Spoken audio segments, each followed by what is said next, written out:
walked towards me, slapped me, basically, beat me up a little bit, and then proceeded to rape me. And when he finished, he was kind enough to grab me by the hair, drag me up to a crucifix, and told me to pray for forgiveness. The priest watched and masturbated, and I saw blood, I was vomiting, then I was just biting on my arm, just so people wouldn't hear me crying. The more and more that this lid's getting lifted, there are so many men in a similar situation that have had this happen that don't talk about this stuff at all. And instead of kicking him out or having him arrested, or they hid him and then they transferred him to our school. The only thing that made me feel better was pain. Why do grown men attack young boys? Like, he raped me, did he rape anyone else? And they said, John, he raped a lot of boys. We have a lawyer just for him. I was going to kill him, and I got out of the car, went to kill him, and the principal who was there when I was there stopped me and told me he died.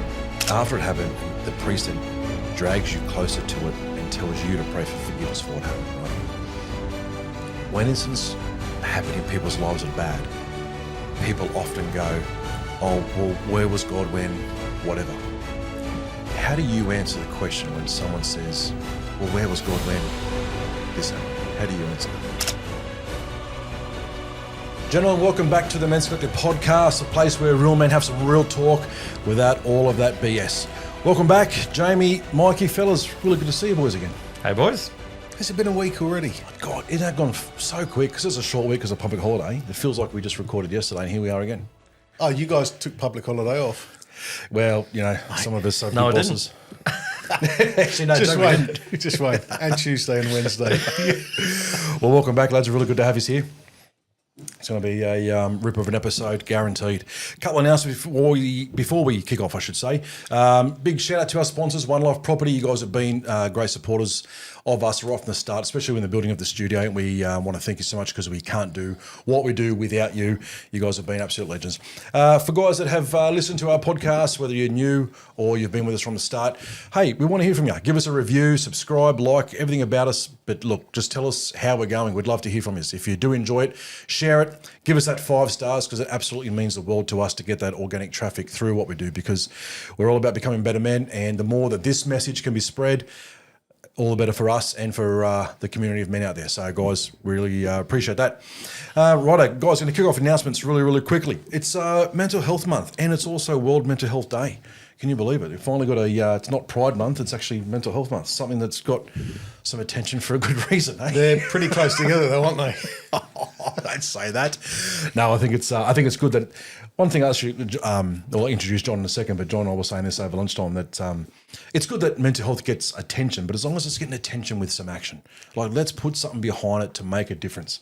There is so many people out there. The more and more you meet people, the more and more you realise that mental health, although it carries a stigma, it's as if there are more people out there without it dealing with stuff than there is with. It just seems to be the percentage, the revelation of the percentage of people out there that we're all dealing with stuff. So very, very appreciative that we are giving some attention to it, and it's working. It's going beyond the whole let's raise awareness, and it's tapping into let's do something about it. So a big shout out to you guys.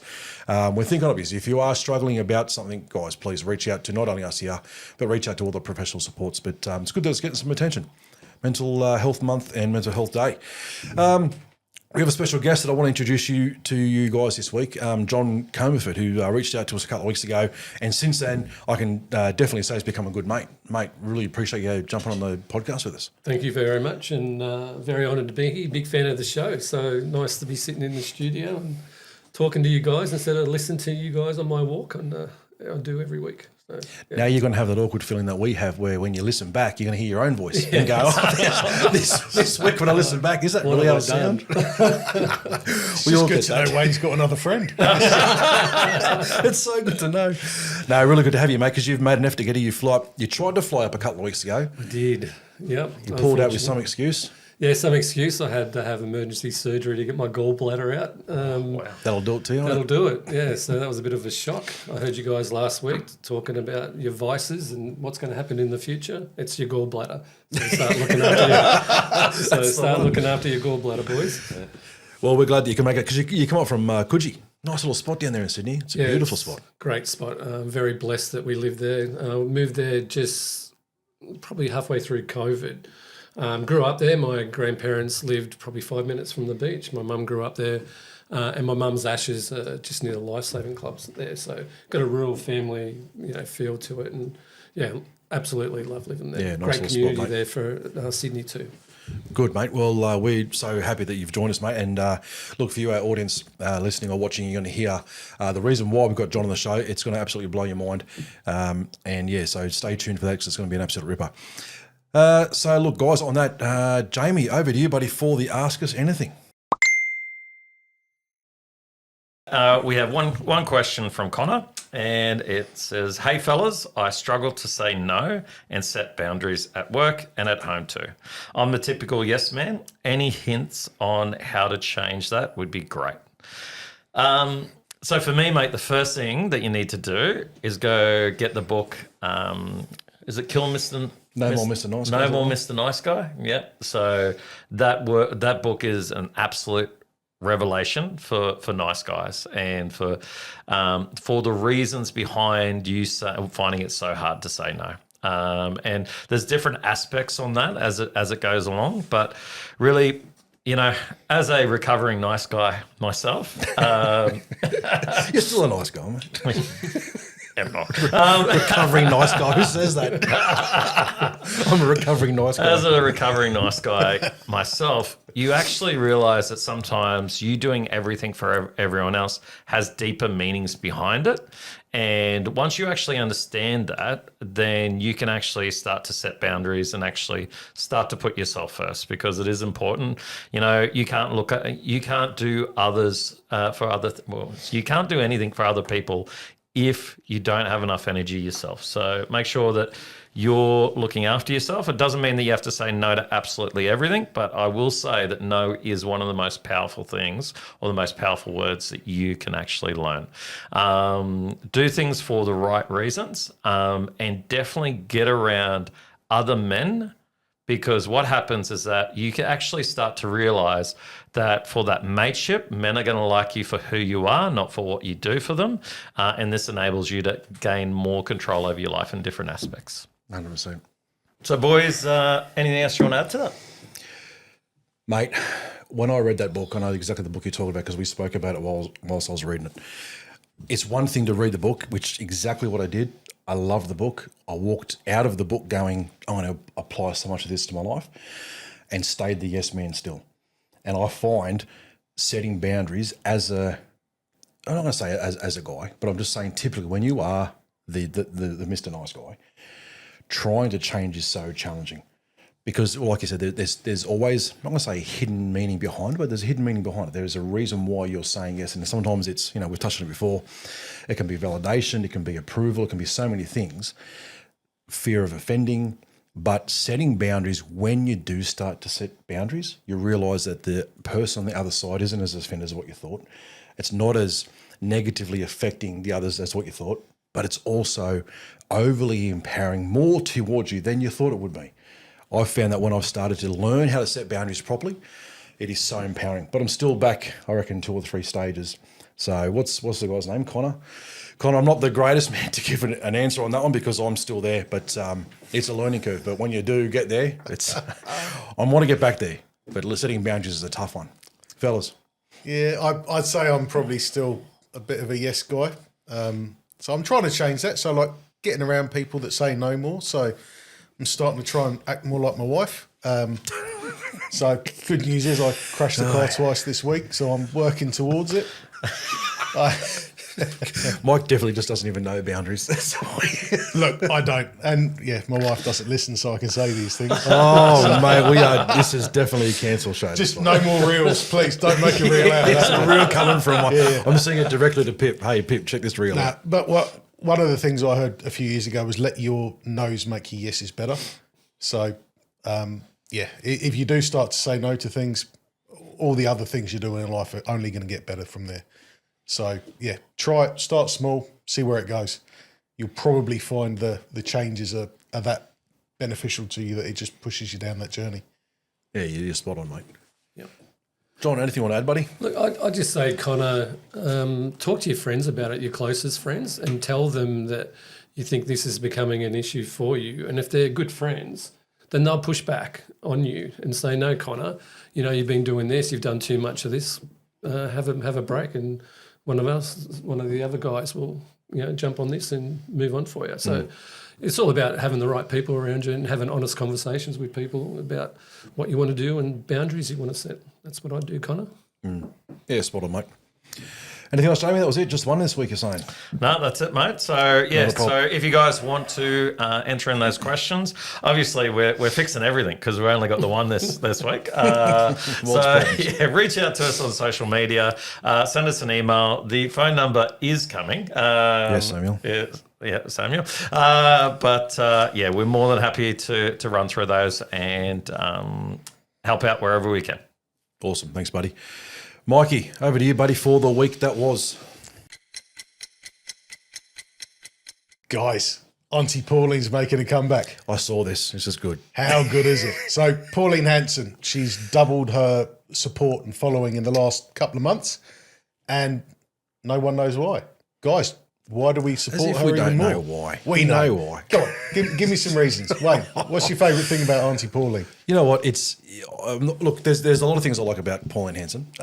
There's a few things I don't, but there's a lot I like about her. I don't think she's doing amazingly.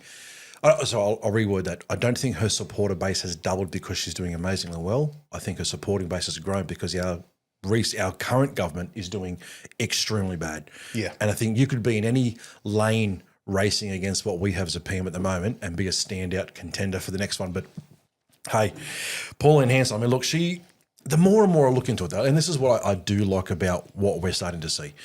Her fan base has grown, but it's grown from what I see is that it used to be, Pauline Hanson's racist, Pauline Hanson hates everyone that's not Australian, Pauline Hanson, it was the hate bandwagon. What I'm starting to see is that her fan base has grown by people that are going, no. It's not us that are racist. It's not even a racial thing. It's patriotism. It's people that are coming back to a call going, no, we like the culture we have. We want to protect the culture we have. We want to stand up for the culture we have. Who is doing the greatest in regards to a runner of a leadership? And people are turning around going, well, our current guy isn't. Sadly, the Liberal Party isn't. Who is? The Greens, mate, don't get me started on those. So you go, well, who is? And you stop for a moment and you look and you go, maybe Pauline was right. So I'm not surprised that her fan base has grown so much. Do you know what would be cool? If going back, like when Joe Biden was in and he was the laughing stock and then Trump came out of nowhere and won it. How good would it be if the next election we're like sitting there going, fuck me, Albo's a lunatic. And then up comes Pauline Hanson.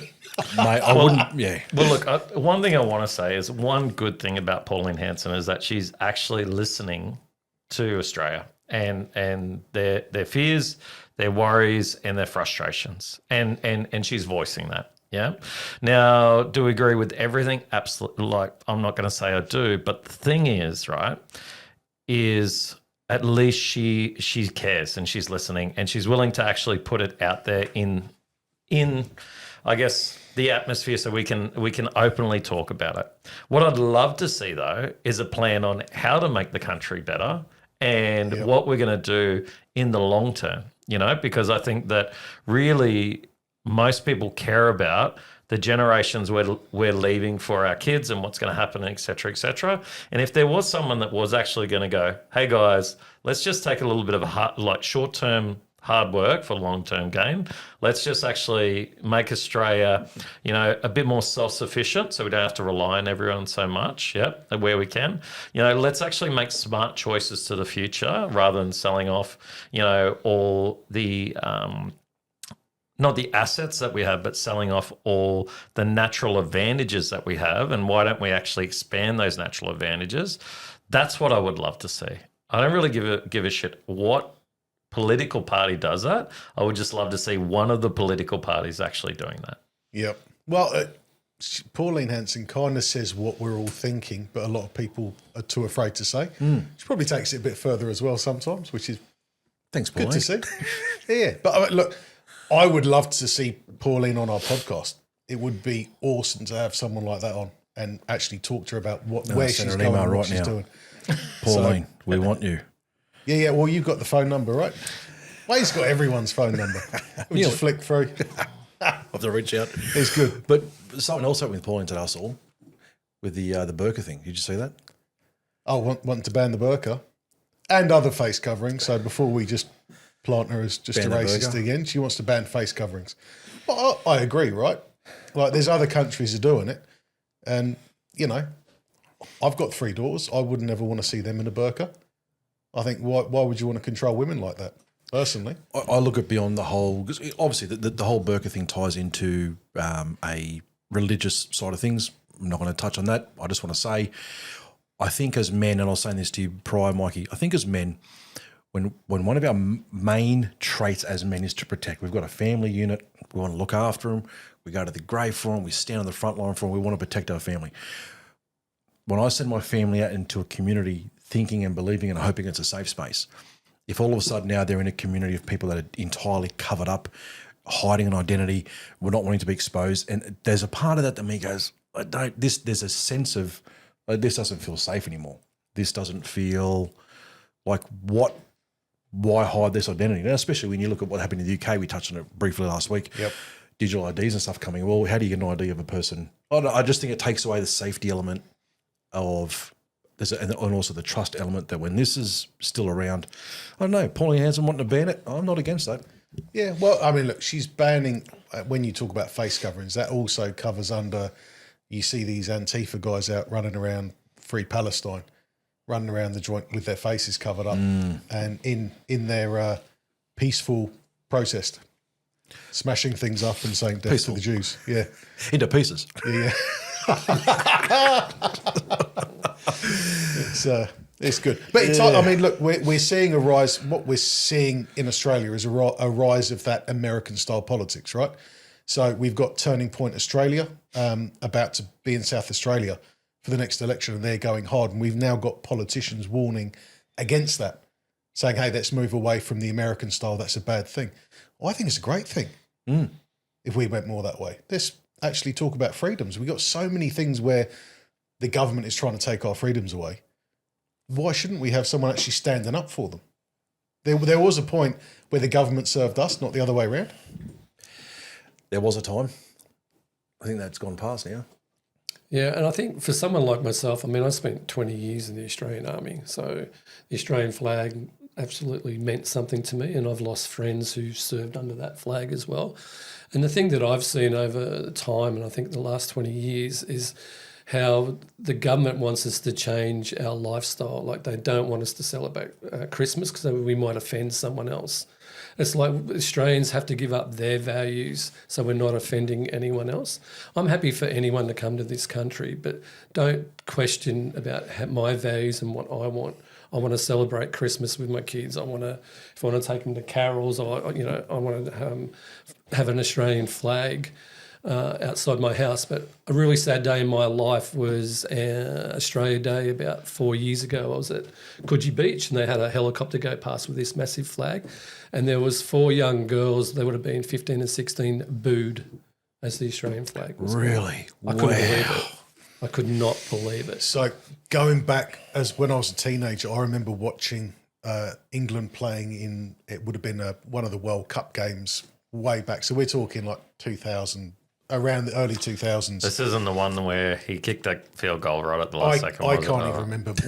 So in the UK, how it used to be, I've been out there for 18 years now, but how it used to be, the start of the game, national anthem comes on, everyone's standing up, everyone's singing. One guy turned around and said, "Turn this shit off." Right? They literally picked him up and threw him through the window out the door. Bring back those days, man. Bring back the biff on that. Yeah, I'm in for that. let's be proud, right? Absolutely, let's be proud. And let's stand up for it. Well, look, the one thing is that, as you said, we're happy to bring everyone in, yeah, but there's a reason why they want to come here. So why change the place that you want to come to? For me, it was the meter maids. Well, It's the Gold Coast. Sorry. but does that make sense? There's a reason why the country works. right. There's a reason why And if anything, I think it was better in the 80s and the 90s than what it is today. As you were saying, so easy to offend everyone. You know what I mean? Well, if you say anything, someone's going to get offended anyway. So just spoonful of cement and suck it up and enjoy the great country that we have. Yeah. Sorry, go. And I think 90% of immigrants who come to this country absolutely embrace the Australian values. And I don't think it's the immigrants that are causing the problems. I think it's the do-gooders who are beating the drums for the immigrants, who are in local governments, that are making it probably a bigger issue than it is. Yeah. I mean, I've got some guys who work for me from different nationalities, and their families came to Australia to make some, and they've embraced Australian lifestyle, and they're great people, and we love that multicultural part. I mean, like Sydney, right? That's the multicultural mecca of Australia, and I think 90% of the time that works great. And enjoy that. Yeah, and I agree with you 100%. Like, let's bias alert here, where my partner is South African, but how many amazing South African farmers have come over and worked their ass off out in areas where some Australians don't want to live in, and have actually added to the community and appreciate everything that they have here. Do you know what I mean? So I definitely think that there's I think immigration is a great thing. I think I think that Australia is such a big place that but we've got to manage our resources correctly. So that way we actually continue to grow and continue to be prosperous. Prosperous. I'll try that again. Agreed, mate. Thanks for that, Mikey. Well, fellas, it's time for Man vs. Machine. Righto, fellas, this is the part of the show where I have asked our good friend Chad, aka Chat GPT, a question. I want to ask you guys the same question. See if you're dumb or not. No, I'm not joking. To see your differences between how this amazing machine called AI responds to some real hard-hitting questions the same way if you guys do it, and you know what I mean. Anyway. Have you pre-warned John about this? Not this one. I haven't actually pre-warned any of you. Actually, no, John knows exactly this. He knows what's coming. All right, so here we go, guys. I want to ask you the same question that I've asked Chat, and this is the question. Ready? What do you do when needing to be strong clashes with being vulnerable? Jamie, what do you do when needing to be strong clashes with being vulnerable? Thanks for giving me that thinking time, mate. Better you than me. Who says that strong isn't vulnerable? It can't be vulnerable. The fact of the matter is that there's been conversations where I've been strong, but tears have been rolling down my eyes. Do you know what I mean? Now, there's also been conversations where I've had to hold emotions back, so I don't add to those other people's emotions as well. So, but your ability to not be able to show emotions, because I think that you need to show the emotions because otherwise you're a robot, is important. But your ability to provide support and help to people when they're being vulnerable is super important. So I don't see a difference between the two. I think you can be both at the same time. Interesting. Mikey, what do you do when needing to be strong clashes with being vulnerable? I don't think it ever has it? You just don't want to do exactly what Jamie says again. Hey, Mikey, are you saying you know what I mean? Oh. That's what I do know what you mean. I know what you mean. Yeah, I don't know. The whole thing of being vulnerable is strong. It's a bit of a cliche, but yeah, you're right, I guess. But, I mean, you should be strong. That's what men as we do is what we're strong, right? So if it clashes, tough luck, strong comes first, right? Vulnerable will come afterwards. In the clean-up of that. Yeah, I like your point. John, your thoughts, buddy? I think there's strength in vulnerability, and I paid therapists a lot of money to teach me that. There's 50 grand involved. I wish I could get that back now.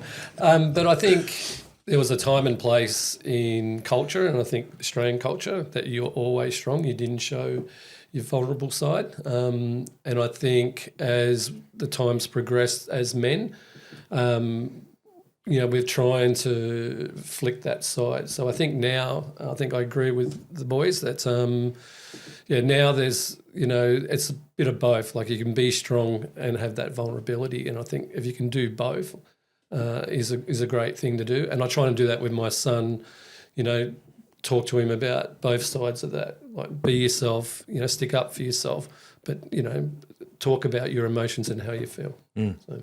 I like it. Okay, want to hear what Chad had to say? Yep. I'll say this first. I'm actually quite impressed with all your answers. I'll tell you why. Did he just say what Jamie said? No, but listen to what Chad said. So I asked ChatGPT, what do you do when needing to be strong clashes with being vulnerable? And Chad said, recognise that vulnerability is part of real strength. True strength isn't just holding everything together. It's having the courage to admit fear, ask for help, or share your emotions with people you trust. Doing so builds deeper relationships, clarity, and resilience. It doesn't make you weak, it makes you human and stronger in the long run. So if there was a right answer, I think every single one of you is bang. I'm not saying Chat's right, but I'm saying I think we've hit the nail on the head. I think Was Chad right about what we were going to say?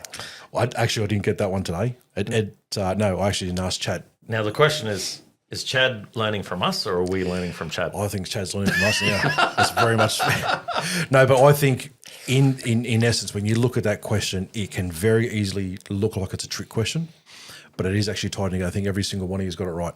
I think the moment you think being vulnerable takes away from being strong as men, I think that's the danger. I think there is an absolute strength in being vulnerable because, like what Chad's saying, in the long run, it doesn't make you weak. It actually makes you stronger in the long haul. If you can stand back and look at it as a long distance marathon, being vulnerable builds you as a man. So I think bang on. Well done, lads. If it was a competition, I think you beat Chat. Yeah, walk the sweat away. Really, really good. Righto, Mikey, over to you, buddy, for Out and About.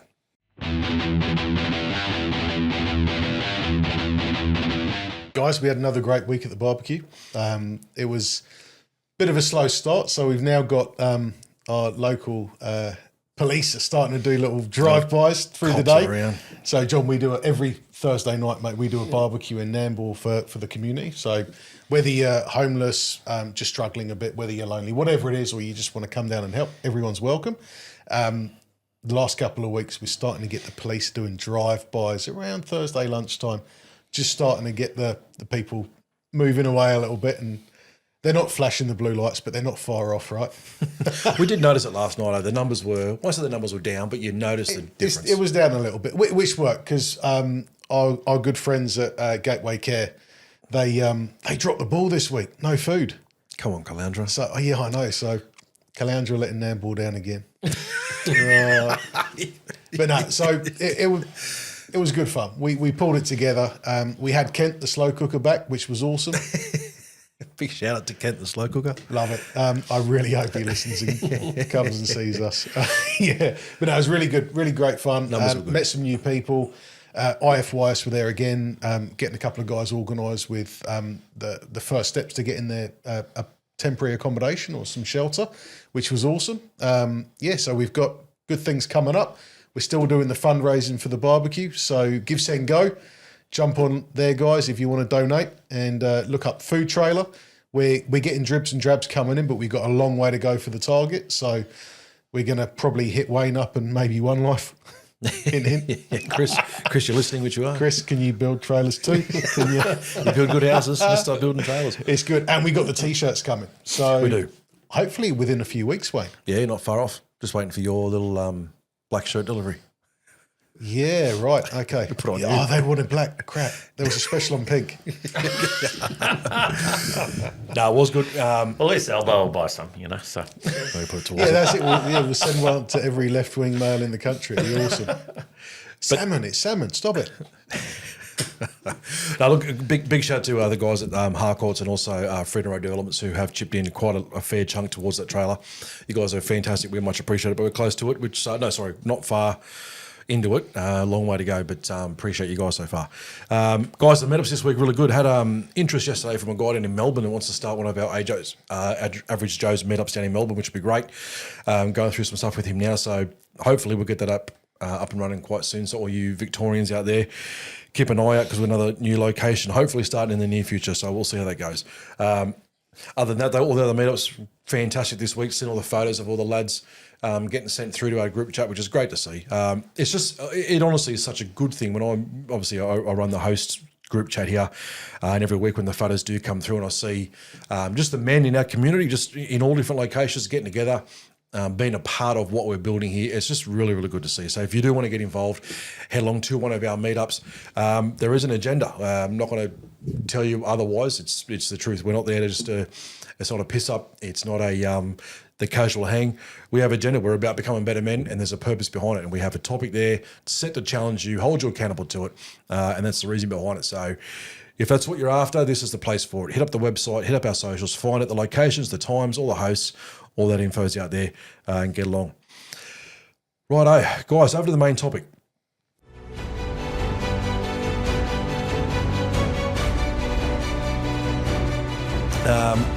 Look, today's episode, I'm sure, is absolutely going to rock you. Right now, I'm giving you the warning / disclaimer to brace yourself. It's confronting, it's shocking, and it's raw, to say the least. Today, we're joined by a good friend of mine, John Comerford, a survivor of sexual assault within the Catholic school system. He's taken one of the most traumatic experiences imaginable and transformed it into a story of healing, forgiveness, and resilience. John's story first gained widespread attention when the Sunday Telegraph shared his story, bringing to light just the tip of the iceberg of the abuse and systematic failures that were beginning to be uncovered. Since then, his story has continued to resonate with men and families right across the country. His new book, Tarzan Loves Jane, is now a finalist and after being nominated for Book of the Year. It goes far beyond just a personal memoir. It's a guide and reflection of how men can confront trauma, navigate the long and often painful road of recovery, and find a way to move forward without letting the past define who they are. John's story doesn't shy away from the harsh realities of abuse, the moments of rock bottom, or the complex emotions that come with betrayal and violation. Look, it's raw, honest, and sometimes it's uncomfortable to hear. But that's what makes it essential. Through his journey, he explores what it truly means to find strength in vulnerability, to forgive, and to reclaim purpose and identity as a man. This episode isn't just about one man's story, it's about the lessons, the reflections, and insights that can apply to all men facing their own battles, their own struggles, and even their past wounds. It's a conversation that will challenge you, inspire you, and force you to think deeply about what it really means to heal, grow, and embrace your humanity while living as a man in today's world. So, guys, let's kick it off. John, mate, again, for the second time, welcome to the show. But, mate, I want to just commend the bravery. One, for speaking out initially, but two, now pushing towards platforms like this to share your story, mate. So, look, I want to commend you on your bravery. Well done to yourself, bud. No, thank you. And again, thanks for having me, and thanks for the great intro. I appreciate it. It's well, look, mate, it's funny because I was saying this, John and I had lunch together today, and I was saying this to him. It's we get a lot of obviously when you host a podcast like this, it becomes a platform that does get recognised, and we send invites out to people because there's certain people that we see align with what we're about. On the other side of that, we get a lot of people reach out to us too, wanting to be a part of what we do.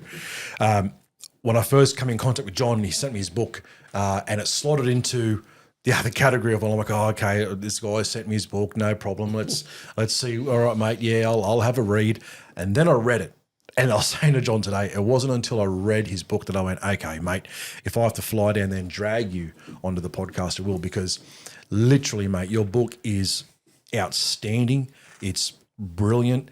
It's shocking. It's the first 1 to 2 chapters in. I was reading it before I was going to bed, and I'm like, oh, there's no way I'm going to sleep tonight. Like, it literally shook me because it just how well you wrote it, how raw it was, and how in your face. And then it continued into, I guess, what we could call a love story as such. And like I said to you when I first finished your book, it wasn't until that defining moment at the end that I went, mate, that is brilliant, because I saw what you did. So, mate, I want to go a little bit into your book today, but also want to go about what inspired the book, what the book is about, but your story. So, look, mate, first of all, like I said, I want to thank you for your bravery. Before we go back that far, let's start right where we are today. Who's John today? How old are you? Where are you living? Tell us a bit about yourself. Yeah, you'll be amazed to say that that I just turned 60. Shock No. looks. Yeah, Wow. that's Oh, wow. No. shock looks everywhere. Just turned 60. I currently live in the beautiful Coogee Beach in Sydney with my amazing partner Amber and my son Milo. I have another daughter in Sydney, Harriet. I work in the rail rail freight business for a great company called Pacific National, and I write. So I'm currently writing for Brains magazine, and I continue to write stories for myself. I'm trying to write a backup to Tarzan Loves Jane, but we'll just see how that goes. Well, like I said to you, mate, when I read your book, it's so hard for me to read books. I start books and I'm like, oh, this is great. Yeah, and then I get 2/3 of the way through, if I'm lucky, and that takes me 10 months. Your book I read in 2 and a bit weeks. It became one of those things that I couldn't put it down. So you've done an amazing job at writing. Appreciate it. And I truly mean that. It's phenomenal. So stick with the writing, mate. If there's a part 2 coming out, I'm all in for the part 2. Look, just to go a bit further as well, I haven't read your book, but Wayne rung me every day, mate, this book, and he's basically told me the whole story. So now you're saying you don't need to read the book.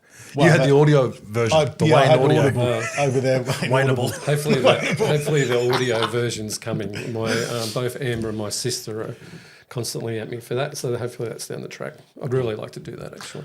Now, You should get Wayne to voice it. No, don't do that. yeah. Now you've got 2 books now. That's right? Yeah, that's right. So yeah. the second book, Battle Armor, is just 25 tools that I used and that I got for my 5 years that I was in therapy. And just probably the last 3 years got some really good tools that I found helped me. And it wasn't until I went to a meeting there's a group in Sydney called Samson, Survivors and Mate Support Network. They had an open day, and that group is for survivors of childhood sexual assault. And I saw probably where I was, because writing Tarzan Loves Jane was basically 3 years of therapy. You know, I sort of poured my heart and soul into that book, a lot of tears in that book. And then to come out the other side, I just saw that I was probably in a better place than I was 3 years before that, and wanted to do something to give back to those guys, because Samson were a great help for me.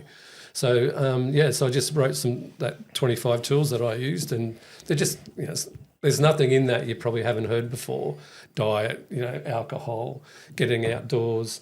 Probably the only thing that I do that I never thought I'd do is affirmations, and it still makes me laugh every time I sort of say it. I couldn't believe how much affirmations help me, and I do that every day. So big shout out to affirmations and the psychiatrist who told me to do that. Yeah, good, mate. Mate, take us back to the younger you. Take us back to, so when you were 11 years old, mate, something traumatic happened, which we'll get to in the next question. Yeah. Leading up to 11, mate, tell us about the John that was up until he was 11 years old. Yeah, had a great life. Grew up in Western Sydney, had 3 older brothers, had a younger sister. My parents, my dad worked 3 jobs. My mum was sort of stay at home until my brothers were old enough to look after us, which is probably most of the baby boomers back then, right? Went to a primary school that was run by nuns, and I had 2 aunties that were nuns. So those nuns sort of knew my aunties. They all went through nuns school, whatever you call it. But plus they all went to school with my mum. So my family was looked after through that school. So I loved, primary school.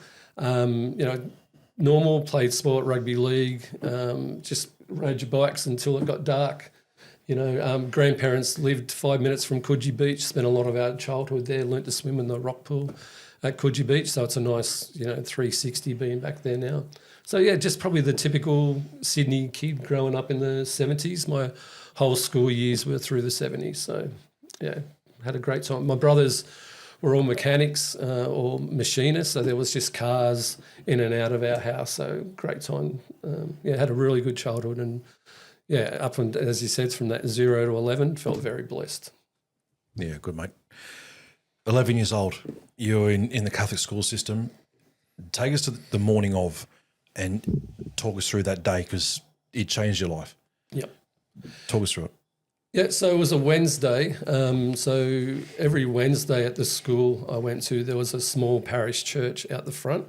There was a new, bigger church being built just down the road a little bit. And if you're in year 6, you were tasked with to go and clean after that midweek mass. They'd go and fix all the Bibles up. It was actually my best mate, Dave. His name got called out to go and do that. He was sick that day, told the teacher that he was away, so he told me to go and do it. Went into the church, back and through all the seating, fixed up all the Bibles, went into the back of the church where the priest gets dressed. On the table was a Tupperware container and it had all the holy bread in that. Like most kids back then, Vegemite sandwiches, right? So after lunch, a bit hungry, grabbed some of them, started eating them, and then just heard a scream, turned around, and it was my year 5 teacher who had retired. It was a brother. Saw me eating that, basically walked towards me, slapped me, basically, beat me up a little bit, and then proceeded to rape me. So, and however long that went for, then when he finished, he was kind enough to grab me by the hair, drag me up to a crucifix and told me to pray for forgiveness. And then he just walked out the door. And the other part of that story was as he was dragging me there was a priest in the doorway, the same doorway that I walked through. And I looked at him and I mouthed the words, "Help me." And then he just smiled at me and I just looked at him as I'm getting dragged past, and he was masturbating. He watched masturbating. So, I just didn't know where to turn, what to do.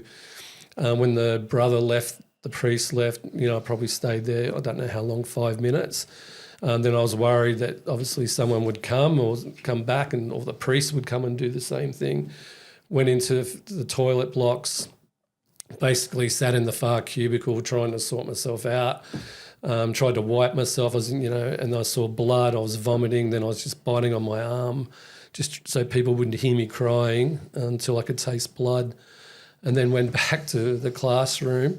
And when I walked in, the teacher just started yelling at me for being so long, and I just ignored him. I just went back to my desk, and he came down, grabbed me, pulled me out of my desk, grabbed my hand, and then gave me 6 straps for being late. And I just made myself stand there because just in that instant, the pain just took away something from me. Like the pain of the strap took away some of the pain and what I was trying to comprehend in my thought process.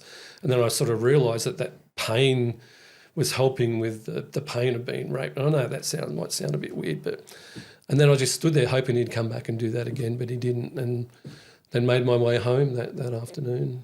And I, had a shower, make sure I put my underwear, had blood in it, in the bottom of the bin, and then just tried to get on with life as best I could.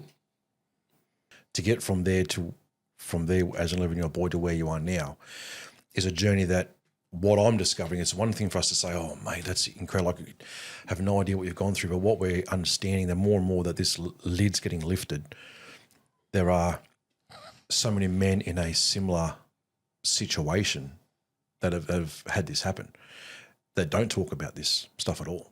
Yeah. Why talk about it? That's a good question. And the reason I started talking about it is in probably 2015, I found a story that basically said that brother who raped me and what he did in our year 5 class was doing the same thing in a school in Melbourne. They caught him doing that, and instead of kicking him out or having him arrested, or they hid him and then they transferred him to our school. Finding that out was a significant change in me about what I needed to do. And basically from the time I found that out to a month later, I did a newspaper article for the Daily Telegraph and told my story. And on the way to do that story, I had to ring my father and say, "Hey, Dad, look, I need to talk to you about a couple of things. I was raped when I was 11, and I'm on my way to Sydney right now to do a newspaper article about it, and it's going to be in the Sunday Telegraph." What did your dad say? He firstly, he was obviously shocked. he had a conversation with me around his values and said, because I'm Catholic doesn't mean that I would ever allow someone to hurt my children or especially rape my children. And unfortunately, my mum had passed, and he said, if you would have told your mum, she would have burnt the school down. And she would have. She was, very protective of her children. So, because I guess that's what came to me when you told it was first. What stopped you from telling your parents at that time? Yeah, at the time when it happened. Yeah. Oh, look, I think because we were a very Catholic family. As I said, 2 of my aunties were nuns, and it's probably a bit different. It's not probably. It was a lot different back then. I was sent to that school to get a good Catholic education, be taught discipline. That school was a pretty hard school to go to. And I just didn't think that I could, if I did tell them what would happen and what would happen to me. I was worried about, if I said this out loud, and firstly, would they believe me or would I be believed? I know now that I wouldn't have. And you can imagine a 11-year-old kid in 1976 being known as the kid that was said he was raped. It's not here now when you were protected anywhere. My life would have been hell. It would have been worse than what it was. I would have had to deal with 2 things. And I don't think I could have handled it. I know I couldn't have handled that. I mean, I barely handled what happened to me. I couldn't imagine having to deal with all that other stuff in the background. Yeah. It's only really, I'd say probably 10 years when, we spoke about mental health, and it's, Worldwide Mental Health Day today, that, mental health has started being on that journey. People are probably not ridiculed for saying, look, there's something not right with me and I need help, which goes back to those questions we did this morning. I think the time where I sort of came out was probably the right time, but it was definitely, I came out about it because I was so angry. I've never been as angry as I've felt that in my entire life. So that's what got me to talk about to the newspaper.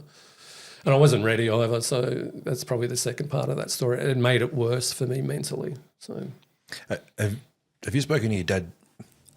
Obviously, you've spoken to your dad since, but have you spoken to your dad specifically since in regards to how he handled hearing that information that you told him? No, I haven't. My dad is 92 now, so we sort of spoke on the phone, and then he's read the book. He read Tarzan Loves Jane.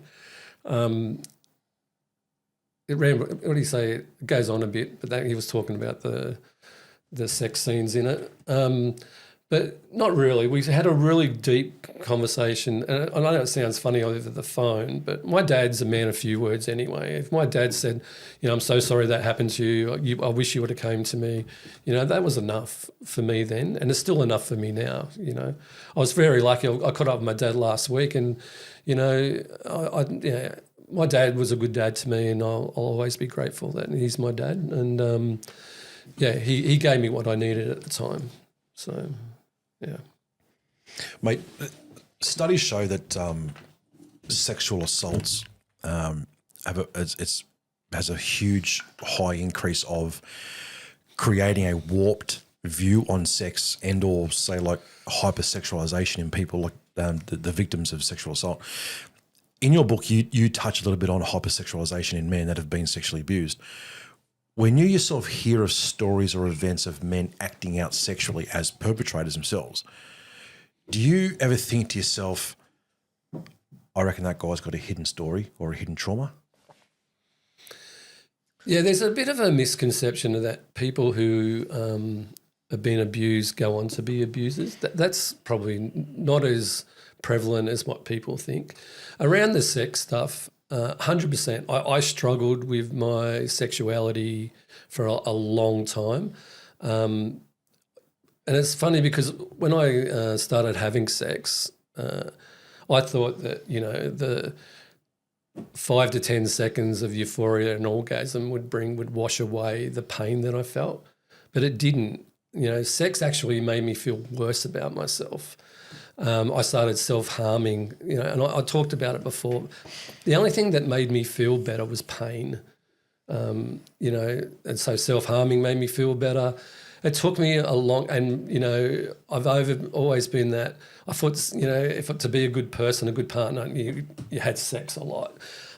So, because of what happened, because I was raped at 11, it gave me a real misconception of what sex is all about, part of, loving relationships and all that sort of stuff. And it's something that I still deal with. I'm very grateful that I've got a partner that can talk about all this sort of stuff.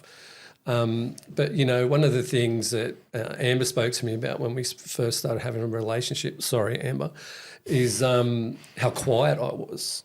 Like, she said, you don't make a sound. She wouldn't even know that I even had an orgasm because I was so quiet, because of, of that fear that if I voice out pleasure, that, it takes me back to when I was raped, because there was no pleasure involved in that. So it was it's something that, that I try and work on, to be better at.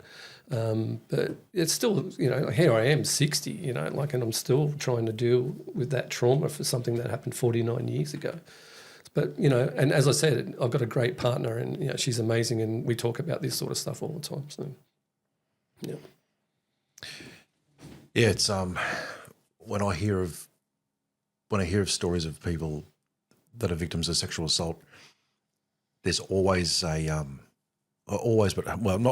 in what I've seen with people, there is always that attachment to some kind of warped, strange or different view on sex, because you see these victims that are so young. It's like it creates this this brain pattern, like you were saying, like you're dealing with it now, still at 60 years old, even that you look 49, mate. You're trying to sell us that story, but we'll go with it. But because your first experience at such a young age attached certain feelings, certain thoughts, certain emotions to that experience, and then it's like the rest of your life you're trying to discover which one you're allowed to have, which one you're supposed to have, which one should you have, which one are you allowed to experiment more with. But it just breaks my heart when you hear of the age of so many sexual assault victims, on how such a beautiful thing is so damaged at such a young age because they're introduced to it such a wrong way. Yeah. And I think you're absolutely right. And I just finished an 8-week course with Samson, and talking, there was another 9 men who had childhood trauma as well. And, and we spoke about, this is one of the things that you speak about in that group, right? And everyone, I won't say everyone, majority of that group associates pain with sex. So, for them to have a good sex life, there's pain involved. Or, they don't want to have sex, or that, sex doesn't bring them that pleasure that, that most people in the society get. Don't get me wrong. I mean, I love sex, but, it has different emotions attached to it. So, yeah, it's something that was hard to navigate. I mean, I've been married 3 times, right? So, and I'm probably the textbook trauma victim. I remember when I saw my first psychiatrist, when I first came out about it, she went through a list of questions, have you been married multiple times? Are you in like the police, military? Things like, have you got a high-risk hobby, riding motorbikes? And I've, ridden motorbikes my whole life, still do. Have you been married multiple times? Do you like pain? Like this big list. And I answered all the questions to it. And at the end of it, she said, I just want to let you know, every question that you answered is the right answer for someone who went through childhood trauma at your age. You're actually normal for someone who had childhood trauma at 11. And I couldn't believe it. I just started bawling and just said, I just never thought that I was normal, But that there's a reason why I had the life that I had. And it was funny, even though I know what happened to me, I never put the two together. That, the reason that I was married 3 times and couldn't maintain a relationship and, drank a lot of alcohol and did all that sort of stuff was because of this thing. I just thought that I was shit at relationships, which I was. You know what I mean? You said something there where you were like, I never felt like I was normal. So I guess to cope with all those things, did you feel like you were putting on a facade, trying to be someone else? Oh, 90% of my day was an act. You know, I never let my guard down until I met Amber. Amber is probably the only person who knows the real me, that 100% real me. Yeah.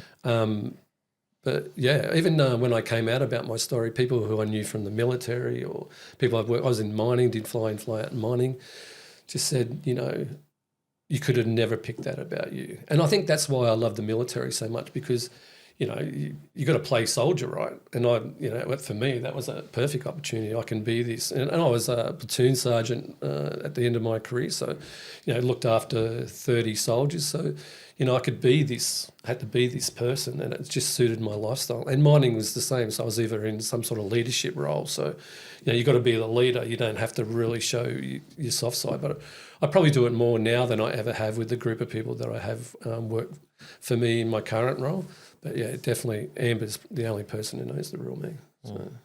So that would have been like super hard for you, because obviously you've had success in different areas and you were successful in what you were saying actually not being the real you. So for you to write this story and then for you to come out, how did you overcome that fear to actually people will potentially get an insight into you, and how did you sort of step past that? That's a great question. It was really liberating.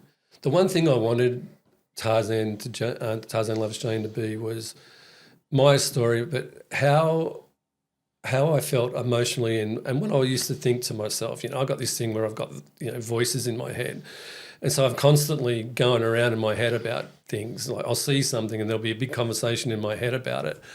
But that's one of the things when I wrote that book that I didn't really take in consideration. And I said something, it was only this week, I said something to Amber about the voices. And I said, well, you're the only one who knows about the voices. And she went, you put the voices all through the book. Everyone knows about the voices. 1/30 of book is voices. Yeah, that's right. And I'm like, everyone's got voices in their head, right? That's exactly right. Okay. Yeah, that's exactly Not like this book. This book, you literally have.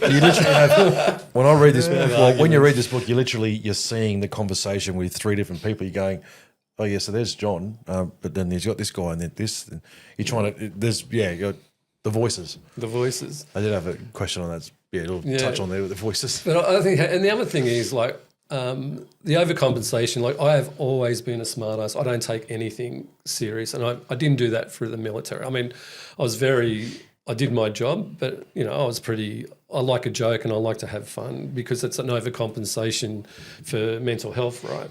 And that's what I wanted the book to reflect as well. Like I wanted people to read a chapter, especially the rape chapter, and just go, holy shit.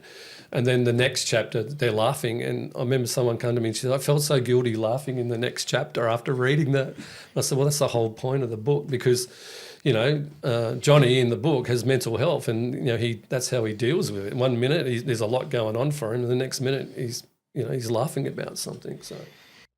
Discover multi-award-winning real estate with podcast sponsor One Life Property Group, based on the Sunshine Coast, Queensland, specialising in everything from high-end duplexes to multi-residential developments, ensuring the highest quality workmanship. Visit onelifepropertygroup.com.au today to achieve excellence in your next property development. I really wanted to get that point across in the book, and I think Robin Williams said it the best, right? Or the happiest people, there's something going on there. So. I literally had I've written down regarding coping mechanisms. In your book, you've got an increased sense of humour. Is that a coping mechanism that you've created? Because your book is full of humour. And I agree with that, whoever asked that question, like you read the first chapter and you're like, holy crap, and then the next one you're laughing your head off going. So you in the short time and the little that I do know about you, but obviously reading your story, you come across as a very funny person. Like you've got a great sense of humour. Is that what you've created, or is that just who you were, or where does your humour tie into this? Yeah, I think it's something I created, and my sister will hate this, but my mum always said that I was the funny one. And I think my mum was pretty funny, and I got this probably out of all of us. I got to spend a lot of time with her because my brothers were older. They went and, you know, become apprentices, got their car, and basically back then you moved out once you got, you know, your car, you're out of the house. So I spent a lot of time with my mum, and you know I remember, before 11, like her and I like laughing a lot, you know what I mean? So I think it's probably a mixture of both. Like I've always sort of had fun as a kid, especially being the youngest boy with 3 older brothers. But yeah, my mum definitely, she had a good sense of humour as well. With sexual assaults, right? When you hear of a sexual assault, you automatically go, "Oh, so who's the poor lady?" You think man versus woman when you hear sexual assault. In your case, the perpetrator was a grown man towards a little boy. When you hear of sexual assaults like that, do you think it's more of a domineering approach to demoralise? Like, why do you think it drives an older man to attack a younger boy? Do you think there's like a homosexual tendency as a perpetrator, or do you think it's a power play? Why do grown men attack young boys? Yeah, I definitely think it's a power play.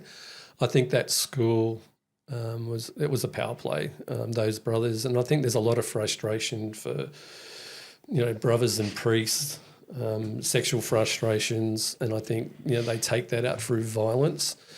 Someone said to me once, it wasn't that long ago, that they wondered how many boys had been caught like that. Like, why was the Tupperware container out? Like, it was really noticeable. It was the first thing I saw. There was like holy bread around the bottom of it. So, was it like a trapping mechanism to get? And I didn't really even realise that until I was asked that question. So, because when I spoke to the lawyers about him, I said to them, "Did he rape anyone else? Like, he raped me, did he rape anyone else?" And they said, "John, he raped a lot of boys. We have a lawyer just for him, not for the school, just for him." And that was just such a sad moment for me, to think that, one, I always thought it was just me, and then to hear that he was doing, and I think I haven't said it before, that he taught that Year 5 class for 30 years. So I wasn't just thinking about me, it was all these other boys, and I'm going to call them boys because they were boys. We're in Year 5 and, we're all 10 years old. He molested 10 years old, year in, year out. That's what he did. That's what he liked doing. So all the boys who went to that school, It's so hard to These hear. guys should be strung up. Oh, right? it's so hard to hear, mate. Yeah. Well, then the worst part about it was I went back to that school, and it's in the newspaper article. When I joined the army, you get a break after, I think it's 5 or 6 weeks. When I went home for that break, I actually went back to the school to kill him. Back then, you're allowed to have, rifles, and one of the guys I was training with asked me to take his back to Sydney, so I had like a sawn-off shotgun. I'm not sure if you're allowed to have them though. But went back to the school to kill him, and I was going to kill him, and I got out of the car, went to kill him, and the principal who was there when I was there stopped me and told me he'd died. But he didn't. He didn't die till he was 92. So he lived a long life. So the principal knew about it then? Absolutely knew about it. So just protected him. Where's the line, right? Is if you know about it and do nothing, from not from being the victim, if you know there's someone doing that, how guilty are you? Yeah. But the priest as well, right? I mean, the priest watched and masturbated. So what was he doing? And I never, my issue was with the school. So, but who knows what he was doing either. So, how do you? I'm going to ask a question. This is going to sound like a bizarre question to ask, but you got a brother that was the rapist. You've got a priest standing to the corner, masturbating, watching it happen. How do you, as those group of men, of the teachers of that school, how do you have your lunch break and make eye contact with each other and be like, knowing that this is the cycle that? How do you rub a shoulder? Hey, mate, I've got it blows my mind that concept even exists. How do you make eye contact with that other guy again, knowing that this just played out? I have no concept in my head that makes that make sense. Yeah, I heard a story recently about someone, and he was passed around between a group of dads, and he found out later that they were all talking about it, and that's sort of made me think: did those brothers talk about it? I got that Comerford kid. So if you're after someone, maybe try him, or you know what I mean. Like there was kids that you know, one of his MOs when I was in year 5, he'd call you up to his desk and you'd have to sit on his lap and he'd try and fondle you. And if you pushed away, he gave you 6 straps and sent you back to your desk. So I was getting 6 straps a day in year 5. Like I dodged and weaved him in year 5. But there was kids who sat up in that desk for an hour, you know, and you were sitting there and the whole class knew. It was not like you didn't know. And the whole, you know, you'd be looking at this kid going, mate, like, and then you were thinking, well, is he not doing that to him? Why is he picking on me? So, yeah. Look, I totally understand you wanting to kill him. Yeah. And, you know, the sad thing is that there are these people out there, but it's not only with boys as well, but it's with girls too.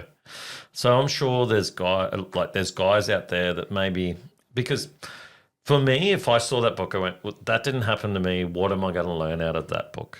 Yeah. Do you know what I mean? Yep. Ding. What would you think? Yeah, know what you mean, mate. What would someone who hasn't gone through that, what are they going to get out of that book? I think what they're going to get out of it is, regardless what sort of trauma you had, so you don't have to be raped at 11, but if you're going through something bad, it could be anything. You could be going through a marriage breakup. You know, you could have had someone pass away. If you don't deal with that, if you don't go and get the right help, that will manifest into your life as something else. It will, and something destructive in your life. So whether you turn to alcohol, you know, you cheat on your partner, whatever it is, you know. So the story is about, you know, finally confronting something and making sure that you get the help as well. And the other part of this book too is about finding the right partner, you know, and valuing that partner. You know, I won the lottery, meeting Amber, and I talk about it a lot, and I talk about her a lot. You know, she's the best human I know, not just the best woman I know. But I didn't treat her like that. You know, I didn't treat her like she was the best human. I still put myself first and was selfish in our relationship. It wasn't until I realised, you know, how much, you know, I needed her and wanted her in my life that I changed the way that I treated Amber, you know. And I think that's a lesson for any man, especially if you've been in a relationship a long time. You know, you sort of build this relationship, you know, and it's on, you know, fireworks, and it takes a lot of work to be in that relationship. But if you're not telling your partner how much, you know, they mean to you and how much value they add to your life, I think you're missing out. I think you're missing the point. I know you guys talk about it a lot. You know, being a good partner is really important, and I think that's another part of that book. That, you know, that's why I wrote the book. I wrote the book for Amber. So. Yeah. And which is amazing, because that's where my mind went, was that there is probably a lot of guys out there where their partner has been through, you know, that sexual assault issue. If you're going to tell them what they can do to support their partner, to help them get through that and continue to have a great relationship, what would be the advice you would give to those guys? Good question. I think the first thing, and when people tell me about their stories, whether it be male and female now, the first thing I say to them is, I don't know how you're going and what you're going through, because I don't. Everyone's different, right? For me, something happened to me once. Other people I've met, you know, were abused for years, you know, all different things. So I don't understand that. I mean, I wasn't groomed. I know people I know that now that have been groomed. So I don't understand that. But what I do understand is getting professional help is really important. The first step is, you know, you need courage and conviction, right? So courage and conviction is to take that step and say, this happened to me. It's a leap. You've got to take that leap. And then you've got to get help, and you just got to support them, right? And just, you know, one thing Amber was really good for me is keeping me accountable to making sure that I'm doing the things that help me, you know, and I found things that help me. Like, and she knows, like, she'll come home and she'll just give me a look, and I'll look at her and go, what? And she goes, not writing today? And I went, oh, no, having a break. And she's like, okay. And I went, why? She goes, I can just tell you haven't written for a few days. You're a better person when you write. It's like, point noted. You know, Wow, next day that's I'll interesting. go It's a back nice and- way of saying you've been an arsehole, Yeah, isn't that's it? Yeah. How do I say he's being an arsehole without saying he's being an arsehole? right. And actually, writing for a while. Yeah. Positive And reinforcement. positive reinforcement. She does it in such a good way, Amber. Mate, I want to ask you, if going back to when that happened, do you think there's anything that your parents could have said to you or instilled in you that when that happened would have given you the courage, or courage maybe isn't the right word, but got you to actually tell them what happened? No, I was petrified. Like, I was so scared. And I know it's hard, like, and it'll be hard for people listening. You know, like, I'm a 6 foot man, right? Spent 20 years in the military, can look after myself. But I was this skinny little kid. The big joke in my family was if it was windy outside, my parents would try and put rocks in my pocket so I wouldn't fly away, right? And that, you know, to have that happen at as a little kid, it just puts such a fear in you around trust. And, you know, I loved my parents and I trusted my parents, but, you know, my dad was very Catholic. My mum had 2 aunties that were nuns, though they're tied into the church. So I sort of felt that, you know, would they take the church's side? But one of the things that when my mum was dying of cancer, and I was laying on the bed with her, and she asked me, she said to me, "Is there anything you want to know about my life, or, you know, during your life?" And I sort of said no. I went, "Oh, come on, Mary, what do you want to know?" And she asked me some trivial stuff, and then she sort of looked at me, you know, and she started crying. And I thought, oh God, here it comes. And she said to me, "What happened when you were about 11?" You know, and I said, "Mum, nothing happened." And she sort of said, "I know something happened." And, you know, voice inside my head, "Well, why didn't you ask us?" And I said, "Well, why didn't you ask me back then?" And she said, "Of course I asked you. Like, I asked you a lot about what was going on, but you said nothing happened." So, you know, that they could obviously, I thought that I just sort of got through life, no one would have noticed. But, yeah, from what she told me at that time, they noticed. I mean, I stopped doing things that I would normally do, you know, tried to protect myself, stayed home a lot more. And I was talking to one of my brothers who, as I say, they do cars, and that was great for me because I can just go out, they'd sand back a car, I could just sand back a car or sit with him and he'll just go, you know, 3/4 socket, you know, and just have to hand it to him. You know, it wasn't, we just talked about the car and what we were doing. I didn't have to talk about life. So, you know, and it was only recently we had that conversation when I said, you have no idea how safe I felt doing that with you. So, you know, that's one thing about all my older brothers, and I talk about it in the book, just that feeling of being safe. But I didn't feel safe talking about it. You know, I didn't have the courage, one, because I just didn't want, you know, everyone to go against me because they're all Catholic or tied into the Catholic Church. So, because I'm asking you that because I've got 3 daughters, and my biggest fear would be someone would hurt one of my kids. So one of the things that I've always done is try to make them think that I was the biggest, baddest thing out there, and whatever comes against them, I can protect. And I have no idea if that's the right way. That was just the way I kind of cut. So I'm thinking, was there anything they could have done that would have made you feel safe enough in your life beforehand that they would, I don't know how you put it, whether they would protect you against anything, they would take your side no matter what. Is there anything, speaking to the dads out there that have got kids, is there anything that, to nip this stuff in the bud, is there anything that we could be doing with our kids that would have, you know, looking back, and I know that's, you know, it's too late, it wouldn't have happened, but is there anything there? No, and I think it's just a generational thing. Yeah. You know, it's just such a different time. I mean, I've got kids, right? So twins that are 17, got 2 younger foster kids, you know, and, you know, they do stranger danger, like they do all that stuff. It's probably out there a lot more.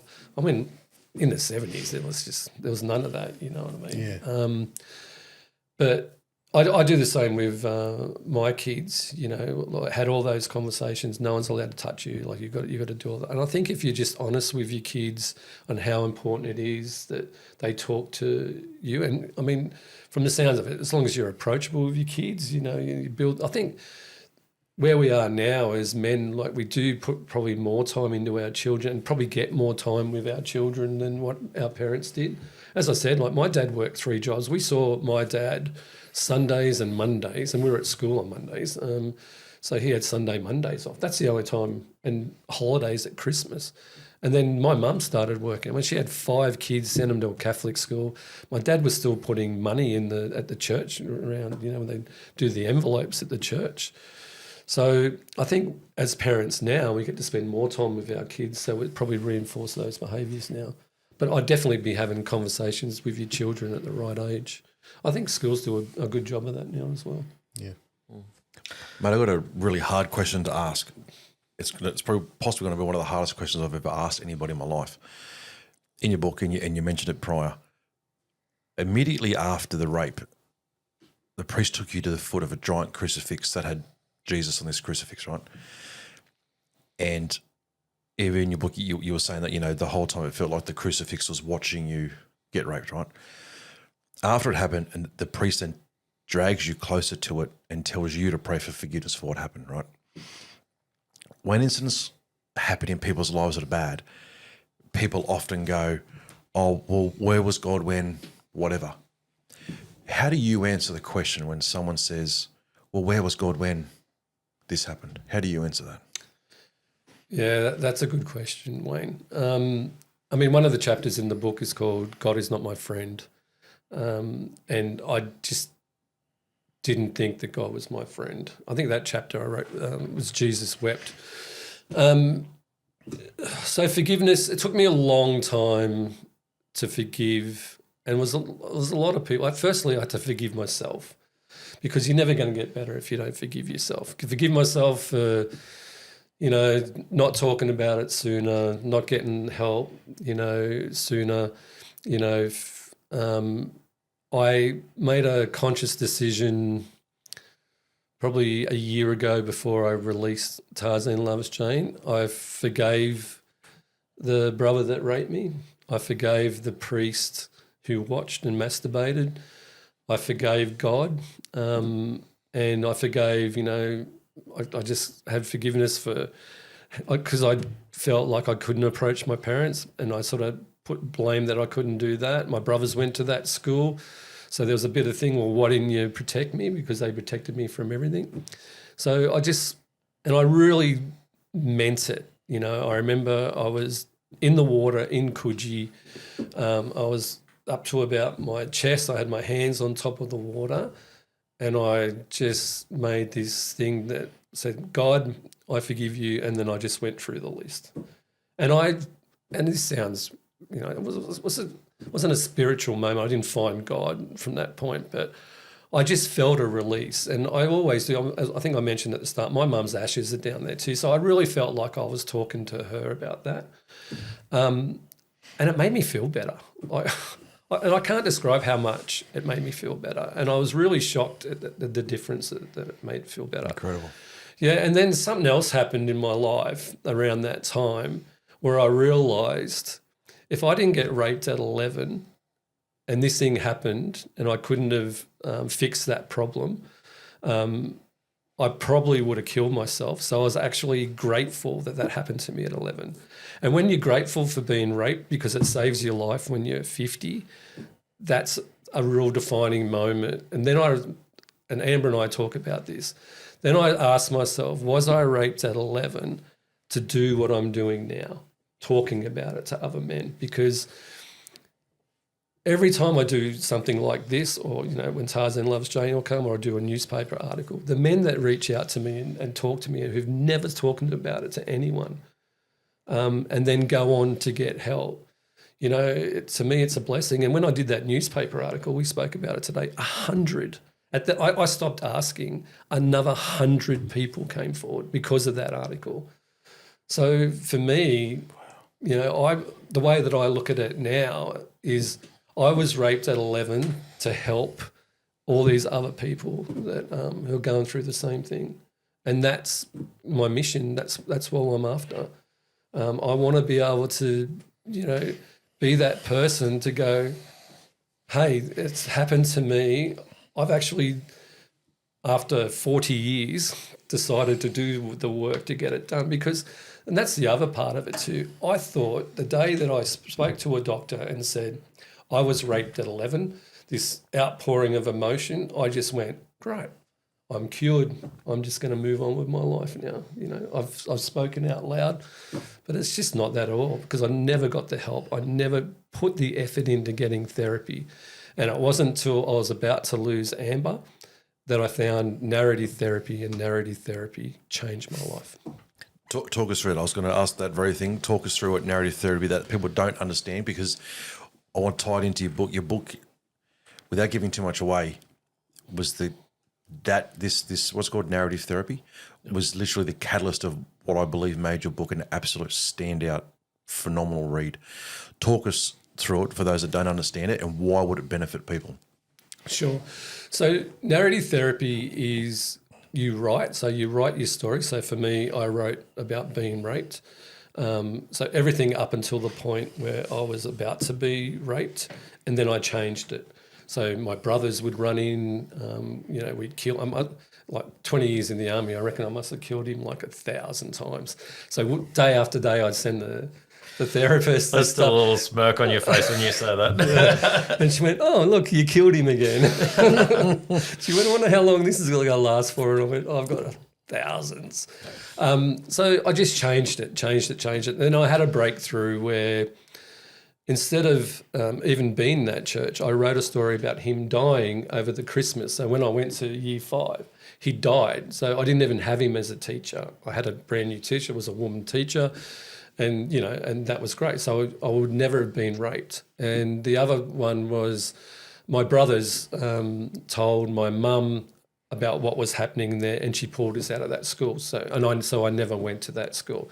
So narrative therapy, your brain doesn't know the difference between, what it sees, what it does, to what you tell it.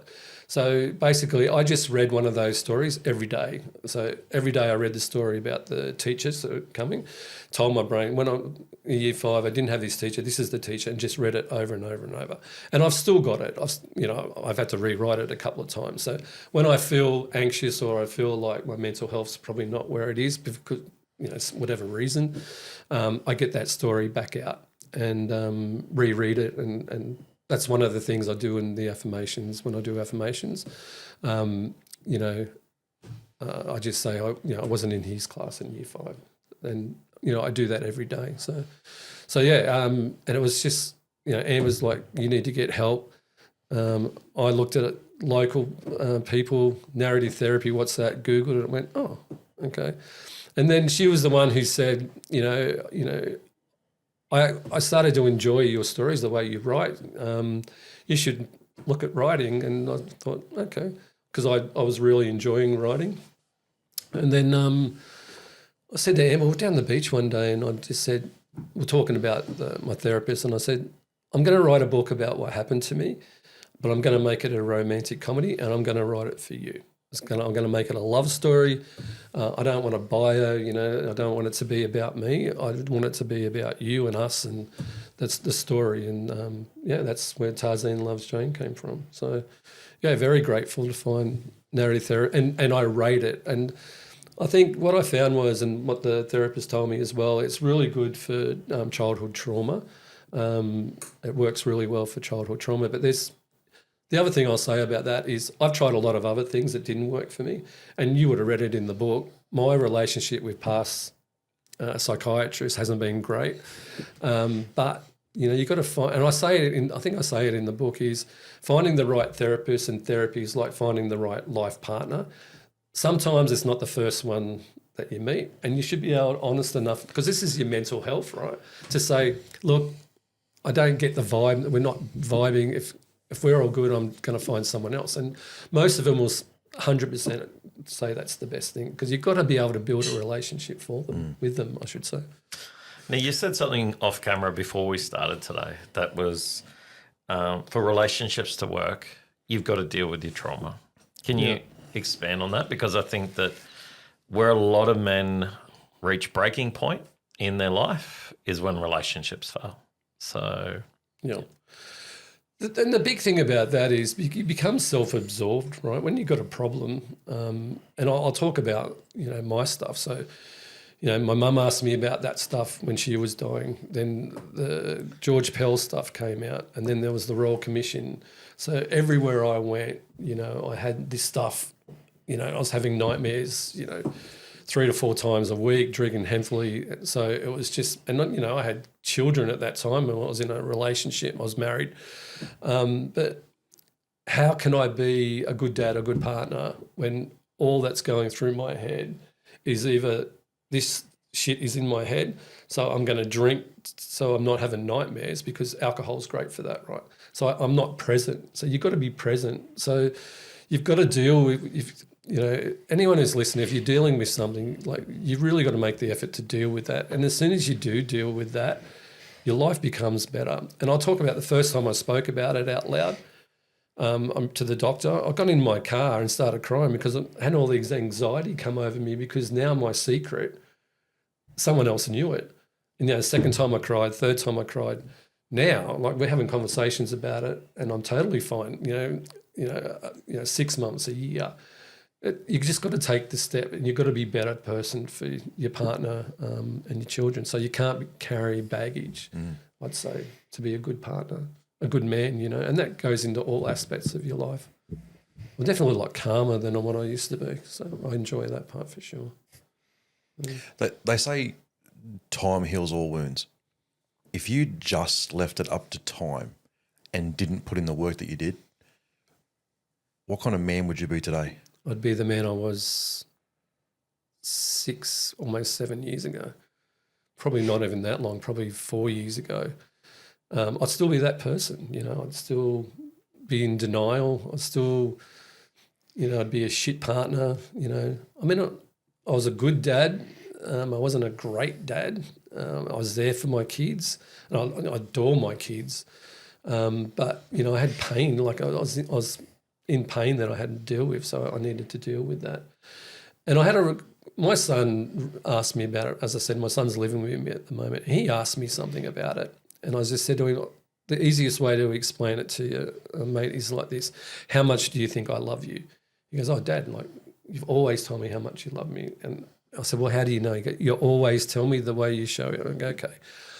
I hated myself more than I loved you and the kids, my other children. So combine all that love I have for all you guys, I hated myself more than that. And that's what it is, like that self-hate. You need to get rid of that. You got to love yourself. And I do love myself now. More so, I actually like myself. So, I like the partner I am. I like the father that I am. I even like the way that I look after Amber's dog now. I made a real effort, to show that dog, that I liked it and all that sort of stuff. So I try and do that in all aspects of my life now. When I make connections, I tell people that I value them. I try and be that person, like we were talking when we first met today, Wayne, like saying that how much I valued even listening to this show. I get up in the morning and walk for an hour and a half, and this show is perfect. By the time I get back and I do a little video, I talk about you guys as well, you know what I mean? So, and I value that. You do, because you said, you know what I mean. That's right, it's rubbing off on me. Rubbing off on me. So, yeah, you know what I mean? And just people that I've met in my little village in Coogee have been absolutely amazing, and I value their relationship, The guy who runs the coffee shop, we've become really good friends, and, I really value that. It's evident to see in the man that you are today how different you are by putting in the work compared to what you're saying you would have been. In saying that you would have that conversation with your son about the comparison on how much you love him compared to how much you hated yourself, you mentioned in your book there was a time where, I hope I get this correct, you'd planned to take your own life, but your children, one of your children rang you and booked you to come and see something at school, which made you then go, which stopped you from killing yourself, and then was actually the catalyst to make you start this journey. Yeah, true story. Tell us. Yep. So it was around all that time I was talking about. I was really struggling. My marriage had broken up. You know, there's some horrible things said about what had happened to me. I wasn't seeing my children enough. I was drinking heavily. And so I decided to drive out to a place where I lived in a mining town. So there was the 3 trailer road trains going over. I found this spot where the truck would come over a hill and he wouldn't see me till too late. And so sitting out there waiting, still to this day, best sunset I've ever seen in my life, and I don't know if that was a sign or not. But amazing sunset. It just looked like a rainbow had just exploded in the sky. Anyway, so sat there. The phone had been ringing, and I was just ignoring it. Got in the car, picked up the phone I don't even know why I picked it up. Picked up the phone, and there was a message saying, "Dad, it's Milo. Can you please call me?" Which is my son. And I rang him. And he said, "We're getting an award. We're getting an award tomorrow. We want you to come." And my daughter was on the phone as well. Mum said, "You can come. Please come. You know, we miss you, like love you," all this sort of stuff. And I hung up the phone, and I just had this realisation. And the realisation was, if I kill myself right now, it's going to be over for me. But all I'm doing is just handing that to my children, just for them to think that I didn't love them enough. You know, they weren't worthy enough for me, and I wasn't, you know, I just didn't love them enough. And that's just not the case. And so it was just like this, if we're doing it now, but this is what you're going to do. You're going to set your kids up for failure in life because they'll carry this burden from you. Wow. You're not stopping your burden. You're giving it to someone else. And, and I turned around and went home and then made an appointment, went to the school, got the parade and went straight to the doctors. And that's when I told him for the first time. So 42 years, and then out it came. And I was just, it was a mess. It was a mess. So you're a dad? Yeah. I'm a dad. Yeah. You're been in the army? Yep. Yeah. You know, so, you know, as you said, 6 foot, you can look after yourself, all the rest of it. So would you consider yourself a masculine man? 100%. I mean, I fly out mining. I think I consider myself a masculine leader of men. Like I've been in leadership roles since I was 19 years old. So what would you think what would you say is the most harmful myth about masculinity? I think the hardest part about it is the amount of it we take on. You know what I mean? That we're taking on a masculinity legacy from past generations, where, you know, my dad didn't tell me he loved me, hug me or kiss me till I was 40. His dad never did it. You know what I mean? So I think it's okay to be a man. Like I love being a man and I want to be a man's man, right? But what I've learned along the journey is, you know, I've got a soft side to me as well, for my children. But there's there's been times in my life where I needed to be that man. You know, I did security in King's Cross, and never laid a hand on anyone until someone, you know, started to assault, you know, a woman, and that changed everything, right? But to try and answer your question, I think as men, you need to be true to yourself, and as long as that masculinity doesn't hurt anyone, then that's who we are as men. And to be totally honest, I don't think if I didn't have the life that I had, being surrounded, I mean, it started with my brothers, so 3 older brothers, then, you know, in the military, you got a section and there's 10 people in that, and you live in each other's pockets. Like you're laying in a ditch next to each other. You know, you're training hard with each other. You're throwing up with each other. You're partying with each other. And then, you know, even in mining, you know, doing mining with men all day, and, you know, and later in that mining career, women as well. And, you know, that balance is probably when I first saw the balance in the workplace and how, women coming in the mining workplace, changed that workplace for the better, but there was still that line. You're still allowed to be a man, even though you had women in the workplace. And I hope that makes sense because, it was called something like unconscious bias. Someone's told me that I had a unconscious bias in mining because, I'd employed the last 3 supervisors were men. And I said, well, there's no one who's got qualifications. There's no females who's got those qualifications. And, she said to me, well, how can they get the qualifications if you're not going to give it to them? And it was just like, you know what? You're absolutely right. And then finding the right person. There was 2 really good girls when I was in Port Hedland who were just better than the guys. So they got it on merit. They worked hard and got it on merit and worked their way through. And I think both of those went on to be supervisors, and they're amazing supervisors. The girl who looks after my role when I'm not there, she's absolutely amazing. And she's the best person for the role. She does part of my role better than I do. Okay. But at the end of the day, like for me personally, I have that masculine side. Like, I probably don't look like it, but I do like to train. I haven't been able to train for 4 weeks because of my operation, but I like going out for walks. I like training. Like I like that part of I like riding motorbikes. I like being that man side. But I like hugging my kids and telling them I love them, and and I do that every night with my son. Yeah. And the reason why I asked is because I feel a lot of these days, like a lot these days, and we had that series, The War of Masculinity, where if you are a masculine man, sometimes you can be portrayed bad because of that.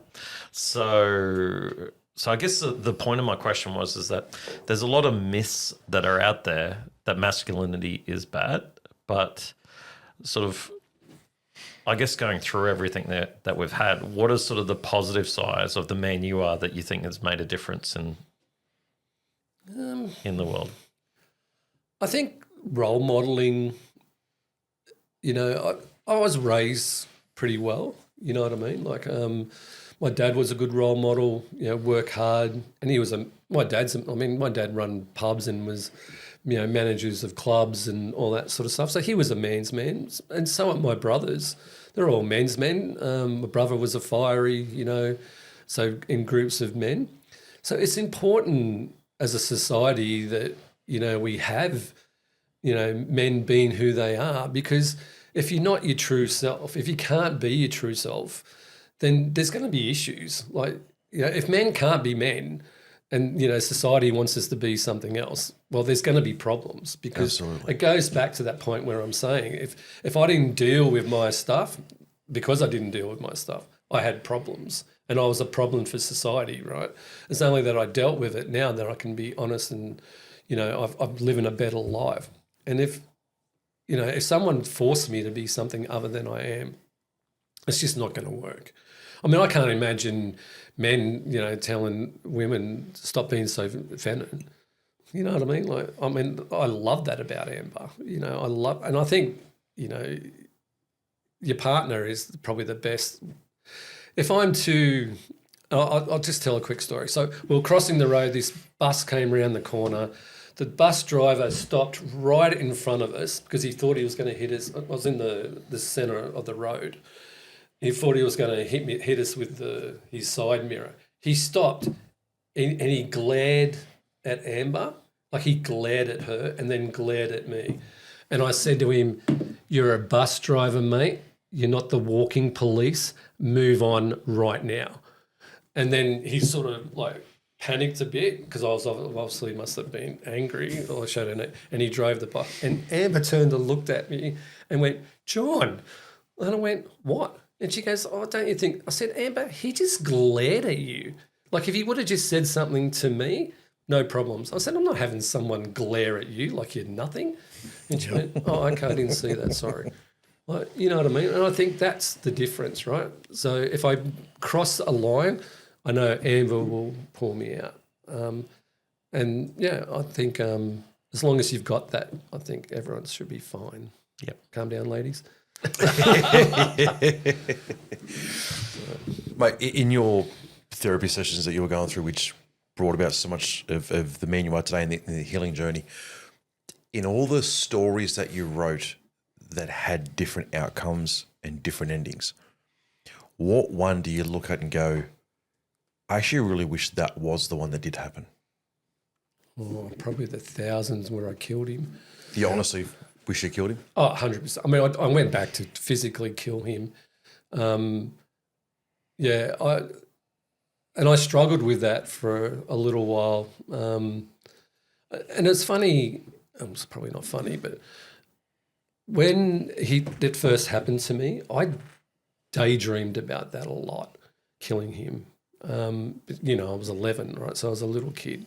And I used to think about that a lot. And I think I wrote it in the book too, that, when I decided to kill him, well, when one of the voices suggested that I should kill him, one of the voices said, "You've been daydreaming about this since it happened," and and he was right. Well, it was right.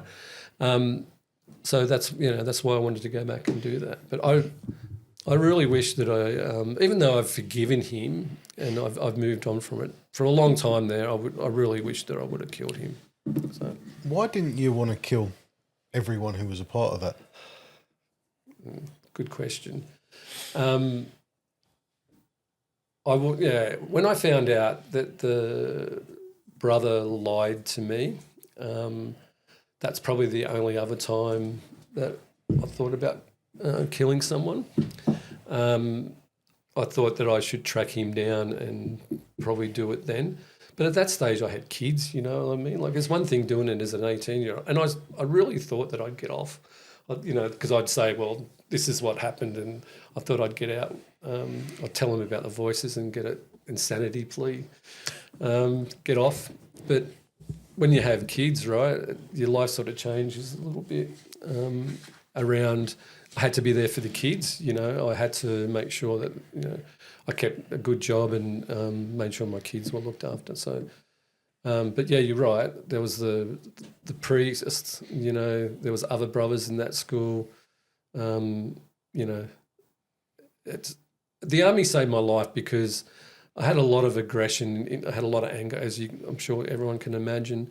But then going into the army, like just being on that bus, getting to Kapuka where you do your basic training, I had this platoon sergeant come in, screaming at you, and I'm on the command move, and everyone here, and everyone sort of went, "Yep."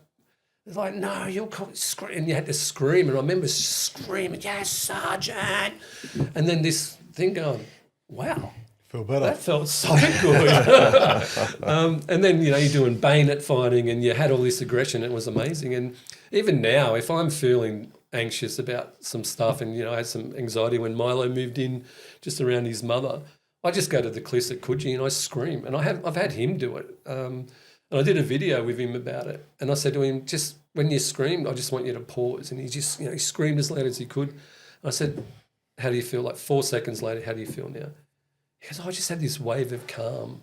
And if you scream as loud as you can, and then you try and scream as loud as you can straight after it, you can't, because you've got the initial one out. So it's a little bit less. Yeah, right. Yeah, Right. so That's interesting. I use it as therapy a lot. It just gives you that instant relief. So as I've mentioned before, like I've got an old Triumph motorbike and I ride it through the national park and I'll just scream. I just scream riding my bike around. And I remember one day these hikers have sort of come out the scrub. Hi. So, Maybe this is why my wife looks so calm all the time.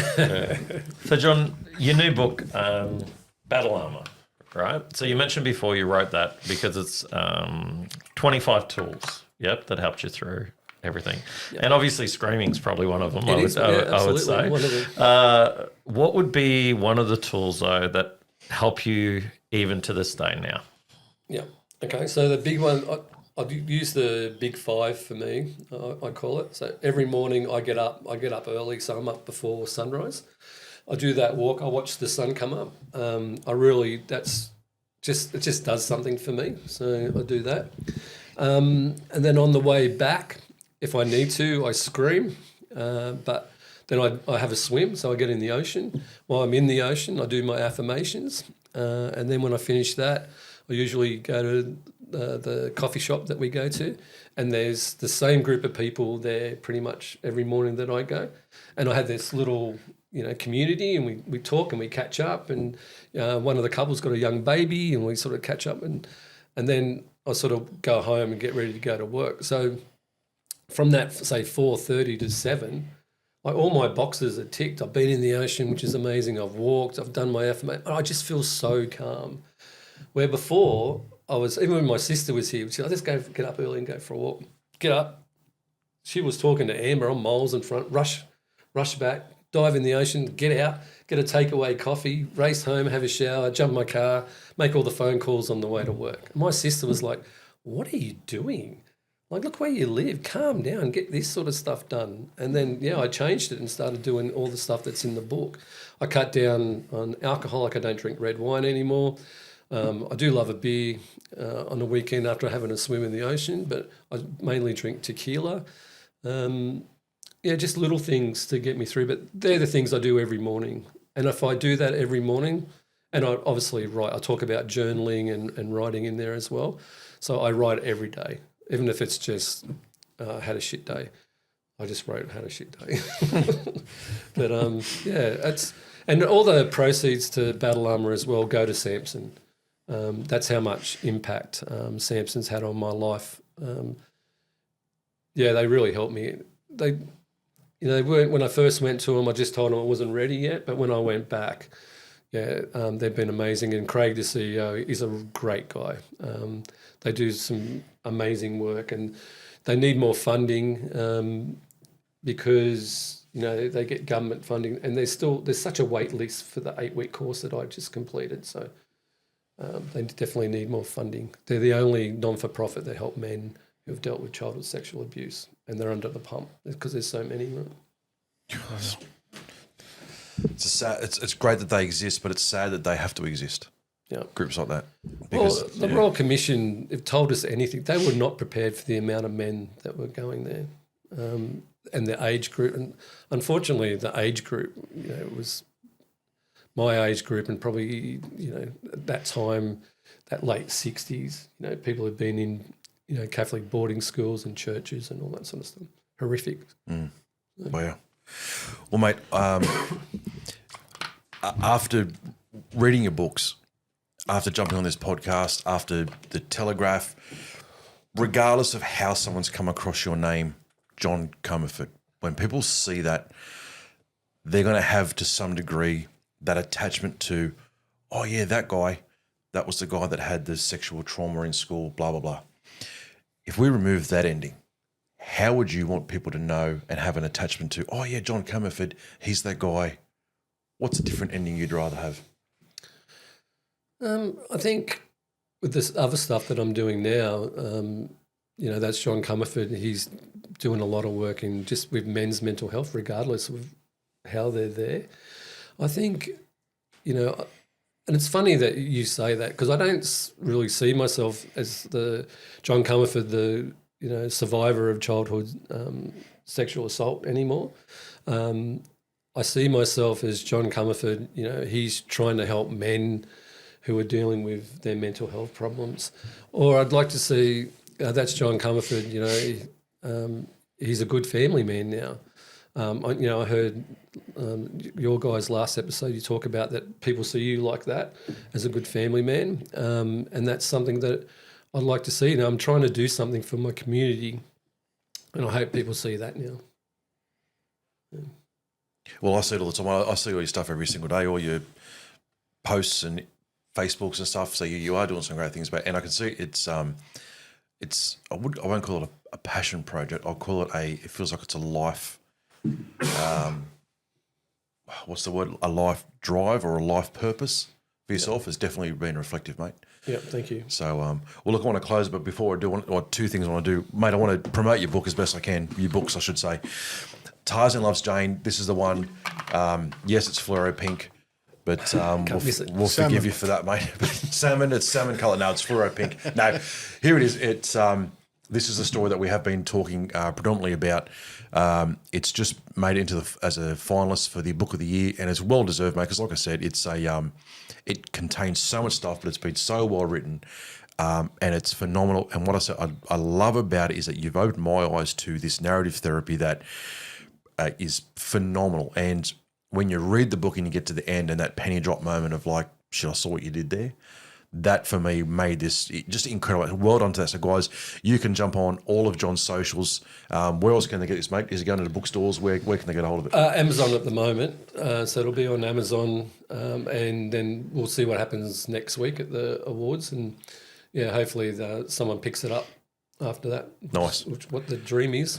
Guys, let's make this book as famous as we can. Grab it, buy it, even reach out to us if you want a link. We can send you a link. Actually, we'll put a link on this podcast episode as to where you can get this. I very, very recommend it highly. This one, I've only just started to read this one, but this is the 25 hints and tips tools. Yep. For mental health, on dealing with it, healing from it. So what I want to do, mate, two things I want to say. I want to we're going to buy 10 copies of this book, and for the first 10 people that reach out to us, whether it's through DM, comment, however you want to do it, reach out to us, and I'm going to send you a copy for free on us from Average Joe's. So reach out to us. We're going to buy 10 copies of this, mate, because I'd love this to get into the hands of many, many people, and especially you're saying that the proceeds go towards more, mate, so happy to help you there. Mate, as an appreciation, I've got you a gift. You've already got me a gift. No, not down there. These down here. I've got you a gift that... You bought me a hospital pack. I was very appreciative. I did. You ordered one shirt and I sent you me a hoodies pack. and shirts and stuff. I've got you a gift down here that you can't buy this gift. Okay. And I know you're going to appreciate it. These guys won't appreciate it, but I know you're going to appreciate it. Hopefully I didn't break it by kicking it so many times. So. I touched on it today and your eyes kind of open. I know it's going to mean a bit to you because it's meant a bit to me. Stop that. It's meant a lot. I don't know how you're going to check it in, so I might have to send it to you. So I know it's going to mean a lot to you. It's going to mean I've already wrapped it. This is literally the only mirror from the official Leichhardt Oval home ground of the Balmain Tigers. Wow. That was given to me as a gift from my grandfather. Are you sure? Yes, I'm very sure. Wayne. Because there's actually a story behind this as to what this is doing for me to be able to release this to someone like yourself. So... Oh, God, I think I'm going to cry. You're not going to be able to fit it in your suitcase. No. So I'll probably send it to you. Thank you. But this is actually, it is when Leichhardt Oval did their big reno, this was the only mirror in there. And I looked into this very mirror as a kid growing up in the dressing sheds, helping my grandfather out with the Tigers. And I know you're a massive Tigers fan. I'm a massive Tigers I touched fan. on it today at lunch, and you're like, oh, wow. And I want to give it to you. Thank you, mate. So That's I appreciate you amazing. being a part of Thank you. what we're doing here. Wow. So I'll get it to you somehow. All right, that's... I'll have to send it to you. I don't know. What does touch, mate? Well, worst case scenario, we'll have to do a trip to Sydney. You know. Yeah. Oh, actually, I'm coming down to Sydney in road November. trip. Oh no, fellas, road trip to Sydney. There it is. There's your man's weekend. There you go. Well, mate, once again, I want to commend you on your bravery. One, for just stepping out initially to see your own healing journey. Two, for taking it as public as you have with the newspapers, coming on his show, sharing it, the bravery it's taken. But just to see, reading your book and seeing your journey felt like I knew you. And when I got to the end of the book, it felt like I was your mate. It felt like I was your mate, you're my mate. I don't know how to explain it. It felt like I knew you. Yep. Now that I've known you, mate, you're just a genuine good guy and you're doing amazing things. And I'm just proud of seeing the man that you are, to see that, hey, regardless of what shit life throws at us, yeah, it couldn't stand in our way and be a roadblock for some times, but if you're prepared to put in the work and step outside that and stand on the grounds that make us men, be that strong pillar, that nothing can stop us. And you're an absolute representative of that, mate, because people have succumbed to the pressures that things like this stories have, and they've given up, and it's ruined them. You didn't let it do it to yourself. And for that, mate, well done to yourself. Thank you. I really appreciate it. So Thanks, boys. Thanks for your time. really good. Well, guys, thanks for joining us here once again at the Men's Collective podcast. Amazing story, absolute amazing. I'm sure you're going to get a lot out of it, guys. Listen, on that, yes, it's Mental Health Month and it's Mental Health Day and things like that. So look, regardless of what it is you're going through, we say it all the time. Look, guys, you've been through your worst day and you're still here. If you've been through your worst day, it's proved that the days ahead, come on, you can do it. Reach out, You've got support here. You've got support in your mates around you. You've got so much professional support out there now. It's the day and age where it's just at your fingertips. Do not give up. There's no reason to give up. Truly, there isn't. So reach out. Jump on the website. You want to see what all of our meetups are, you can get along to any one of our meetups. But look, spread the podcast, spread the news about what we're doing here, be a part of it. But we appreciate you guys being a part of what we are about here. So Mikie, Jamie and John, lads, thanks for joining me once again here. Been a pleasure. Thank you so much. Good. Thanks, boys. Thanks, boys.